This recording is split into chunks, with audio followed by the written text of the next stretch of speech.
And to bring us home today, we have Enlitic, who plan to list on the ASX on the 18th of December. Enlitic utilises artificial intelligence to offer data management solutions, primarily in the medical imaging sector. We welcome today Enlitic Executive Director and CEO, Michael Sistenich. Michael, welcome, and please take it away. Thank you for having me today, Manny. Thank you, everybody, for your time.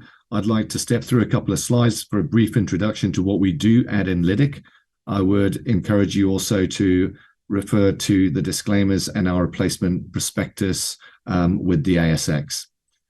What we do at Enlitic is we are a technology company that utilizes AI tools in order to improve data, which is oftentimes messy, missing information, or in fact incorrect.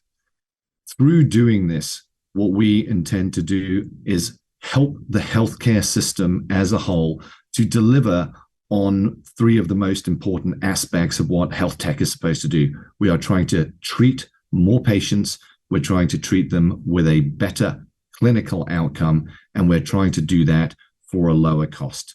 And that is really what our mission is. We are focused entirely about the data, and by effectively, for want of a better word, cleaning up the data, making it more reliable and making it more interactable for the healthcare system, for patients, for physicians, for pharmaceutical companies, what we can do is generate efficiencies for our clients and improve the profitability and workflows that they deal with. How do we go about doing this? Our product suite that exists in the market today is Endex and Encog. And Endex is really our core engine on which our technology is built. Endex, as we call it, standardizes, the word we use, essentially cleans and structures imaging data, initially such as MRI scans, CT scans, and X-rays, and provides a framework for which you can actually query, interact with it, and derive value in different ways. Our remaining suite of products that are in development today and coming through essentially seek to then derive value in different ways from that core data set that's now been created. For example, I will go on to the next slide. Endex receives information in the forms of these X-rays, CTs, and MRIs, and we use natural language processing in order to extract the information out of the words or the metadata that are in these packages, and we use computer vision to extract the information that is contained within the pictures themselves, the pixels, such as your X-rays, CTs, and MRIs. Once we have this information, we determine what is most likely to be true, and then we repopulate these files essentially in a structured way. To give you an example of what that means, we allow a physician, a radiologist, to improve the way he's working and gain efficiency and save time through, for example, what's called hanging protocols. If any of you have ever watched House or have been to a physician in the old days to see your X-rays, a nurse would come in and hang up some X-rays on a white light box. That is effectively a hanging protocol. The modern version of that is 6 screens or 8 screens that a radiologist sits in front of. And when he opens up a file about a patient, what he would ideally like to happen is that the right information goes to the right place on his screens so that he can actually work and read and interpret those studies. The unfortunate reality is when data is messy, when it is incorrect, when it has mixed language, you cannot create a rules-based system to put the right information in the right place. And so there is an administrative burden on the radiologist where he wastes, on average, 15 to 90 seconds on every study. Endex, by standardizing and creating a standard data set and structure and a reliable data set, you can now interact with that data to put the right information in the right place. That is one aspect of the value that can be derived from our technology and what it is that we do. On this particular slide, you can see that our technology potentially impacts multiple parts of the radiology workflow. Give you a second example in coding and billing. Most systems, health systems in the developed world, essentially reimburse activities that have been done through codes, essentially a code for what has been done or what has been found. And so, for example, if you are using contrast in a CT scan, the contrast is essentially a chemical dye that you inject into a patient to allow you to see more out of those scans. That is worth additional reimbursement. And it is often missed 5 to 30% of the time. So effectively, what we allow a system to do is to know for certain when there is or is not contrast media within scans and allow them to then seek additional revenue and reimbursement. So these are some of the examples of how our core technology around Index creates value and allows value to be extracted by the various parts of the health system. This is a graphical or pictorial example of how we go about doing that. Information that comes in, and these packages of informations are called DICOMs, and essentially come in from different places. Our technology Index essentially takes that information and creates a more reliable and structured repository of that information, from which we can then now do a lot of different things, as you can see down the right-hand side of this slide. Our products and our business model are depicted here, and these are particularly important. Index is obviously our core module. NCOG is our second module that is in market at the moment. And what that does is it de-identifies patient health information out of these data sets. What does that mean? Information about patients, their personal information, is private and highly regulated. And so what you need to do is create a trustworthy set of data if you want to be moving this data around that does not contain that sensitive information. There are a number of technologies available today that do that. What sets NCOG apart is that it sits within the same framework as our other tools and features. And what it allows a health system to do is reliably understand and have an auditable trail of how has this information been de-identified, who did it, when was it done, who signed off on it, where was this information sent. And that creates a framework of trust and also allows us, and what we also are able to do with NCOG is de-identify in large numbers rather than single studies or patient studies at a time. We can do multiple patient studies at the same time. And what that creates is a structured, reliable data set that is now also de-identified. And by doing that, we have the ability now to move that information around and use it within different parts of the health system and the healthcare ecosystem. Our business model is an annual recurring revenue model. So these tend to be 3 to 5 year subscriptions from our clients. And that over that period of time, the client will utilize our technology. We will provide additional features and use cases over that period of time, such as what you see on the right-hand side. And then essentially at the end of that fixed period, the client will renew those contracts going forward. What does that mean from our commercial activities today? As of today, we have 8 clients that are signed up across a spectrum of different types of clients. We have radiology reading groups based out of Europe, including our first client, TMC, who's one of the largest radiology reading groups in Europe. We have health systems in the US, and we also have a number of clients in Japan through our partner, Marubeni, who has an exclusive distribution right for our technologies in Japan.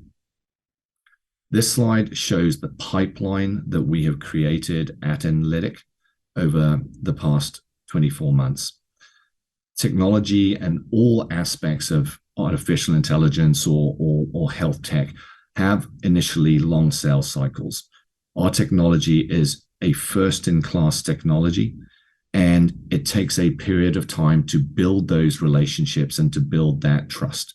So the maturity of what you see here is actually what leads to future sales and future clients. Where we focus as Enlitic is what we see as the opportunities at the bottom of the left-hand side. And essentially, this is a snapshot of what we have in our pipeline. This is not a funnel. So those opportunities that you see on the left that then refer to the right-hand side, the total approximately $96.7 million US of total contract value, are those that are most mature and have progressed most through that engagement over the past 12, 18, 24 months. Essentially, these are the clients that have indicated interest in our technology, have often run proof of concepts already, and it is where we expect clients to convert initially out of that pot. Our strategy over the coming 24 months is going to be to convert as many of these opportunities into paying clients as possible. And you've started to see that trajectory come through. We started 2023 with one client, and as I mentioned before, we now have 8, and we intend to continue to convert these opportunities in this pipeline that we have built. If we look forward, where are our growth strategies? What are the levers and drivers to grow our business? As I mentioned initially, new customers is what's going to drive, and that's conversion of that pipeline. But then it is also increased volumes from some of those customers as they expand through larger parts of their organizations. Our new solutions, such as Encode and Insight, as we showed in our product roadmap, and then ultimately, with the handling and the structuring of the data, the intent is to enter revenue sharing opportunities with our clients as we help them to be able to structure their data in such a way that they can be transacted to companies who consume that data. For example, pharmaceutical companies often need information in order to inform their drug development process. And these packages of information that are put together can often be extremely valuable. And that is essentially, those are some of the drivers that you can see that will be driving our business going forward. In summary, we are an AI business that seeks to work about improving the data within the healthcare system, initially in imaging. We are looking to grow our customer base and convert that pipeline that has been built. We have partnered with some of the best organizations within the healthcare ecosystem, many of which have already been announced. And our management team and board have more than 20 years of experience each. And in fact, our management team have a number of individuals who have often been at the forefront of bringing new technologies to healthcare, and we're particularly excited with what we can be bringing to the healthcare ecosystem with our technologies at Enlitic. Michael, thank you for that. That's a fascinating area you're in there. We do have a number of questions for you just to finish up today. We'll start with the first one's around total addressable market. If you could give us a sense for what potentially could be the size of this market. If we focus initially on Index and essentially that core initial module, we think about the market in two ways. And essentially the low-hanging fruit for us are the pure radiology businesses, radiology reading groups, teleradiology groups, essentially those that handle almost solely only imaging data. And then there's a larger part, which are global health systems. Combined between the two of them, we estimate that the total serviceable market for us would be around $3.7 billion. Great, thank you. That's it's a considerable market, no doubt about that. And the next question is actually around geography. You mentioned obviously the US, you mentioned Europe, Japan. Are you relatively agnostic across the geographies, or is there a geography, a particular area that you are particularly focused on? Is it as simple as say the US is the key, the others will follow? Do you have a preference? We obviously are focused on the largest opportunities and where we get the biggest bang for our buck. In terms of our products, we have regulatory approvals in the US, in Europe, UK, Australia, New Zealand, and Japan. Where we have a sales team, direct sales team, we are focused on our activities in Europe and the US and in Australia as well. And that's where our direct sales team exercises most of its activities. In geographies where we do not intend to be direct, such as Japan and some Asian markets, our partner Marubeni and others that we are partnering with will lead the charge in those geographies. Okay, great, thank you. And just moving on to, you did mention Enlitic's, AI or its technical offering is, I think you said, best in class or first in class.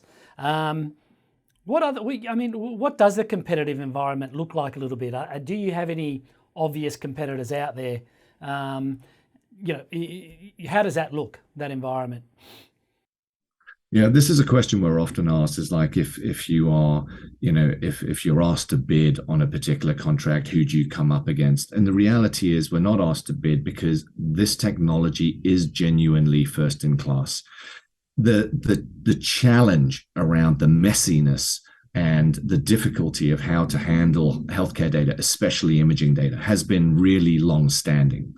And this solution that we brought to market doesn't have a direct competitor as such today. The best way to explain that is, the issue around the data is longstanding. So the best solution that has been brought to market so far is essentially health systems and radiology groups internally hiring groups of people to manually fix the data. Often these are rooms with multiple people in. You can understand that that's going to be inefficient and particularly expensive. And essentially what our technology does is it automates that, utilizing all the AI modules that we brought together to bear. Okay, great. And just one more.